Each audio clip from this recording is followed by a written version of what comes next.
tey lu am solo la li ñu dajale fii tey lu Sénégalais yépp war a xam la parce que li ñu dajale fii tey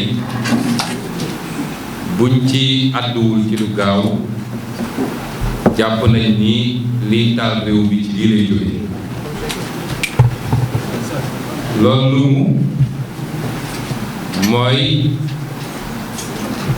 Macky Sall ci mbébétam bi mu nekk te ëmbul benn Sénégalais ni faw rek mu am ñetteelu mandat te loolu pour mu am ko il faut mu fexe ba xoj Sénégal yi ba kenn dootul ñeme ne d'accord ma rawatina nag naan maa ngi génn di ko manifester ci cadre boobu yéen ñëpp gis ngeen ni li mu njëkk a def mooy fexe ba doole laatal boppam ci wàllu police ak gendarmerie gannaaw bu mu ne na recruter 6000 personnes 3000 di police 3000 di gendarmerie ña fa nekkoon it te di ay kilifa te mu lott ci def loo leen lu ñu bëggut a def da leen fa jëlee andi ñeneen ñoo xam ne yaakaar na ni lu mu leen sant ñu def ko loolu muy le volet répressif ci wàllu police ak gendarmerie waaye loolu doy ko mu ne kon il faut mu am li ñuy wax un arsenal juridique mooy ci wàllu yoon il faut ma tëgg ay loi yoo xam ne dina nekk lu ñuy teg ci kaw Sénégal yi ba ku yëngatu rek ma am fu ma ko jaaree mën koo tëj loolu nag da koo dugal ci cadre lu ñuy wax lutte contre le terrorisme gis nga caay-caay bi nekk ci ñii la ñuy def defuñu ko wala waxu ñoom Sénégal yi waaye xam nañ ni li ñuy wooyee communauté internationale baat bi ñu gën a ragal tey mooy sonné terrorisme régime dictateur yi nekk àdduna bi yépp fi ñuy jaaree ni ñuy def pour noot seen askan ci jamono ji mooy ku yëngatu ne ànduma ak yow nga ne terroriste la ku yëngatu ne opposant la nga ne terroriste la ku jóg ne société civile la nga ne terroriste la ku jóg ne mouvement citoyen la nga ne terroriste la moo tax depuis mois de mars ba léegi depuis février ba léegi seen coow yépp ci terrorisme lañ ko yóbbu damay wax Sénégal nag ñun duñu nangu ñeenti nit dong ndax seen système bi yaatu na sàmbamboo yi ci nekk bëri na waaye ñeent ñoo ci gën a fës ñoo xam ne ñoo jàpp ni ñoom mën nañoo def lu leen neex ci réew muy Macky Sall ci boppam Antoine Diome son ministre de l'Intérieur Malick Sall son ministre de la Justice ak ki nga xam ne mooy son procureur de la République ñeenti nit ñoo bëgg a taal Sénégal donc yoon bi ñu defee loolu dañoo dem yóbbu assemblée nationale benn projet de loi ñaari projet de loi ndax benn bi day modifier le code pénal ci boppam ñaareel bi day modifier le code de procédure pénale code pénal moom mooy teg daan yi code de procédure pénale mooy wax procureur ak juge ba ci police ak gendarmerie naka la ñuy doxalee mbir mi ba mu mun a yegg fu mu yegg ñu dem yóbbu benn loi waaye ci loi boobu dañ fa dugal titre 2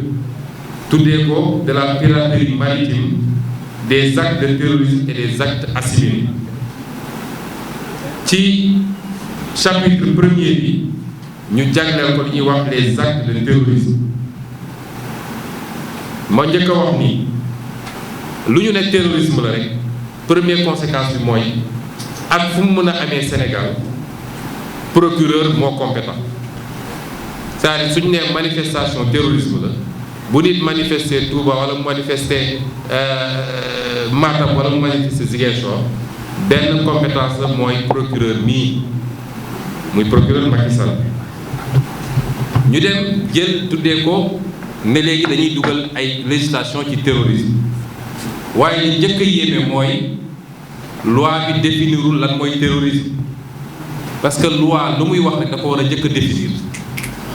mais loi bii ñu war a wote ëllëg assemblée nationale définirul lan mooy terrorisme muy premier problème. ñaareel bi mooy dafa dem jël ay infraction yoo xam ne amoon na ba pare ci code pénal définir ko ba pare wax naka lañ koy sanctionner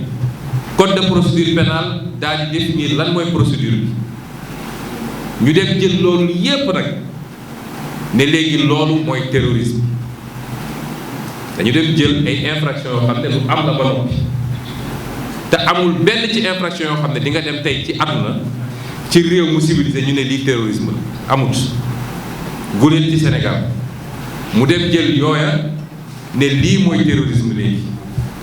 ma limal leen ci yenn nee na la ñuy tuddee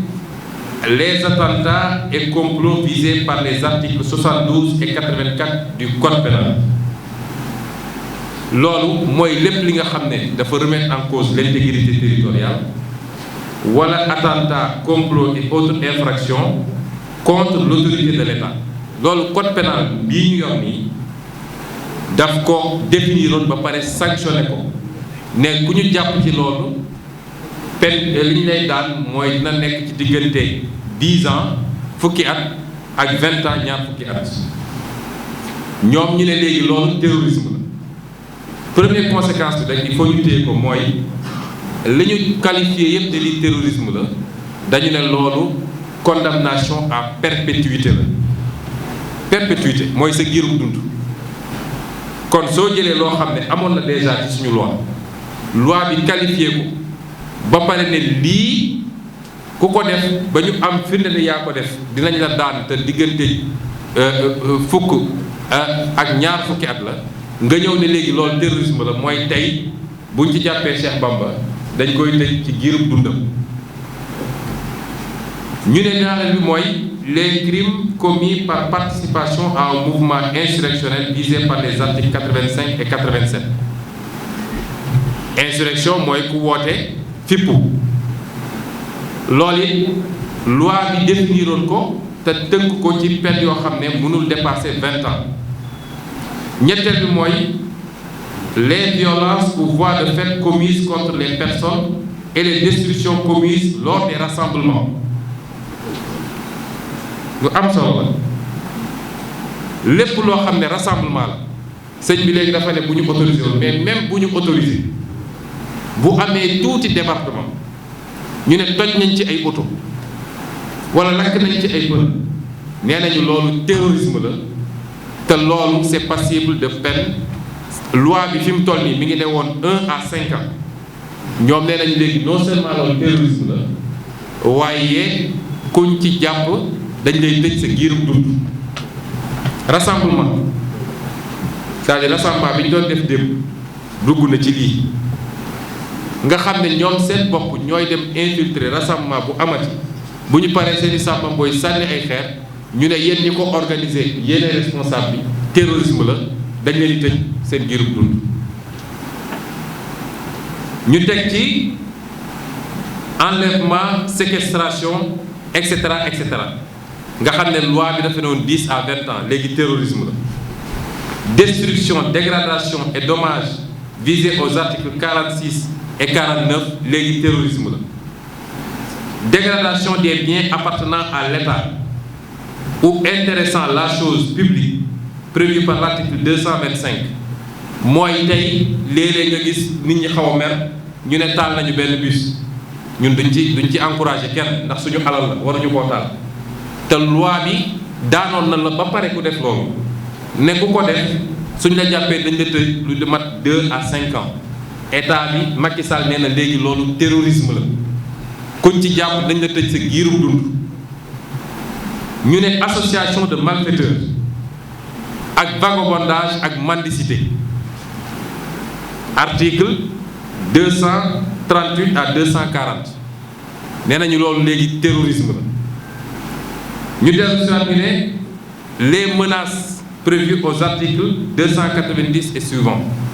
mooy menacer nit terrorisme la léegi loi bi dafa noonu 2 à 5 ans maintenant à perpétuité la ñu ne blessure et coup volontaire ñaar ñu xeex dóorante am blessure coup volontaire et cetera léegi terrorisme la ci Sénégal ñu jógee ci loolu mu ne les vols et extorsions prévues par les articles 364 à 372 c'est sàcc soustraction frauduleuse du bien d'autrui léegi sàcc au Sénégal terrorisme la le Sénégal de Macky Sall. Alors les infractions liées aux technologies de l'information mooy ñi ñuy wax mafia kàcc-kàcc Macky Sall nee na léegi comme ci jàpp ku nekk ci Facebook bi def ay post yu ko neexul bu ko neexee mu ne terrorisme la ñu jàpp la dañ daa war a tëj sa giirub dund. gudd na trop mais dama koy tënk foofu parce que dama ci sànni tuuti sama naataango yi ku nekk am lu mu ci sànni lii mbokk Sénégal lu garaaw a garaaw la amul ci benn dëkk ci àdduna amul fenn dëkk bu ñu jàpp ni dëkk bu normal la bu ñu jël lii ne lii terrorisme la ba ñu mun a doon benn fourtu bu Macky Sall di jaar pour tëj nit ñi mais li gën a garaaw mooy ba ñu tënkee loolu ba pare dañu ne léegi procureur jox nañ ko ay pouvoir yoo xam ne pouvoir de confiscation ba ci ak pouvoir de contrainte par corps mooy suñu nee lii jiiñ nañ ko sëñ Cheikh procureur am na sañ-sañ ne ab lu mu am ci alal yépp dañ koy nangu xam nga loolu mooy méthode yi am Israël nga xam ne suñu nee benn palestinien def na attentat ñu ne dem leen raser këram yaayam ak baayam ak yéeguñu suñu yoon new ci kon ku ñu ne jàpp nañ la ci loolu nee nañu mën nañu confier li mu moom yépp ci alal seetuñu doom seetuñu jabar seetuñu waa soxor gi lan moo ko waral ñu ne ba tey am na pouvoir contrainte par corps sur les délits politiques loolu kenn mësu koo gis délit politique nga ne léegi am nga ci contrainte par corps te su ñuy def seen yëfu caay-caay dañuy essayer neexal ñi nga xam ne jàpp nañ ni ñoom ñooy wax moo tax ñu ne xam nga délit de presse délit politique la mais dañu ne léegi délit politique am na contrainte par corps ba mu des presse bi yéen moom kenn yàggu leen ñu ne ensuite léegi juge d'instruction bi jox nañ ko pouvoir yu yaatu yoo xam ne ay téléphone am ay mailam lu ne am na sañ-sañu def ko sur écoute di ko intercepter ci sañ-sañam te bu ñuy def seen caay-caay ni ñu ko defee ci presse bi dañuy am ñu ñuy neexal pour ñu bañ a wax nee nañ loolu avocat bokk ci juge bokk ci député bokk ci ministre bokk ci wala ñoom su leen ko war a defal dafa am procédure spéciale boo xam ne il faut que mu am beneen kilifa buy valider waaye keneen ku dul moom sëriñ si ci boppam dañu xam ni tey juge am na sañ-sañu toog mettre leen sur écoute quand il veut et comme il veut loolu violation bu garaaw la sur la vie privée des Sénégalais amul fenn ci àdduna kon yu garaaw la yoo xam ne comme dañoo nekk ci table te kenn ku nekk ci gars yi am na loo ci jàngat loo war a yokk lii nag mënuñu ko nangu ci Sénégal damay wax sénégalais ni projet de loi bi moo gën a dangereux fuuf nag li taxoon sénégalais yi génn ñu naan ticket parce que Macky Sall nëbbatu ko Macky Sall ab dictateur la waxoon na ko ab kilifa bi muy doog a toog 2012 ne ko sénégalais yi ils ne connaissent que la force dinaa leen gouverner par la force lii xewoon mois de mars la ne léegi dinaa fag anticiper parce que li ma nekk du ma ci changer virgule bu ko sénégalais yi nangoo nag li ñu amoon yëpp ci acquis démocratique depuis des décennies et des décennies ci lu gaaw Macky Sall ñëw ne man Macky Sall maa am sañ-sañ bi ànd ak samay nit dinaa effacer loolu yëpp tey bu boobaa dinañu xam ne dina fi duma nit bëccëg mbir kam kenn doo am foo ko jooyee Qu'on dit c'est particulièrement grave. Je terminerai quelques mots en français pour dire à la communauté internationale que Macky Sall vous manipule. Macky Sall sait très bien que la communauté internationale est très sensible à tout ce qui relève des questions de terrorisme. Il a essayé de poursuivre un compatriote sénégalais, en l'occurrence Ousmane Tounkara, aux États-Unis, sous le fallacieux prétexte de terrorisme. Heureusement que le juge américain n'a pas suivi. Aujourd'hui, il nous fait un projet de loi liberticide, un projet de loi de confiscation de toutes les libertés et de tous les droits, qualifiant de terrorisme toutes les infractions, y compris les infractions mineures, qui étaient déjà cataloguées par le code pénal et le code de procédure pénale, ou des sanctions pour lesquelles des sanctions avaient été formellement identifiées. Macky Sall aujourd'hui classe toutes ces infractions-là dans la rubrique terrorisme, y compris les infractions politiques, pour pouvoir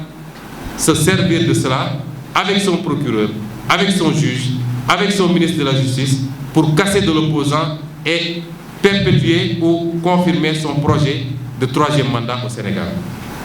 J'interpelle cette communauté internationale parce qu'elle a tendance à fermer les yeux pour après, parce que pour certains ça les arrange, dès lors que le pion qui est placé à la tête du Sénégal fait ce qu'il veut. Pour d'autres, ils vont jouer les innocents jusqu'à ce que l'irréparable se produise, comme ce fut le cas au Rwanda, pour dire que nous n'étions pas informés. Vous êtes extrêmement bien informés de ce qui se passe dans ce pays-là. Il est temps d'arrêter le dictateur Macky Sall. Je terminerai par dire que l'opposition parlementaire envisage de saisir dès demain le Conseil constitutionnel, mais il faut noter qu'à partir d'aujourd'hui à minuit, le Conseil constitutionnel est illégal parce que le mandat de 2 de ses membres arrive à expiration, mais n'empêche, nous saisirons le Conseil constitutionnel en espérant que pour une fois, il se déclarera compétent et qu'il méritera le salaire qu'il perçoit. Je vous remercie.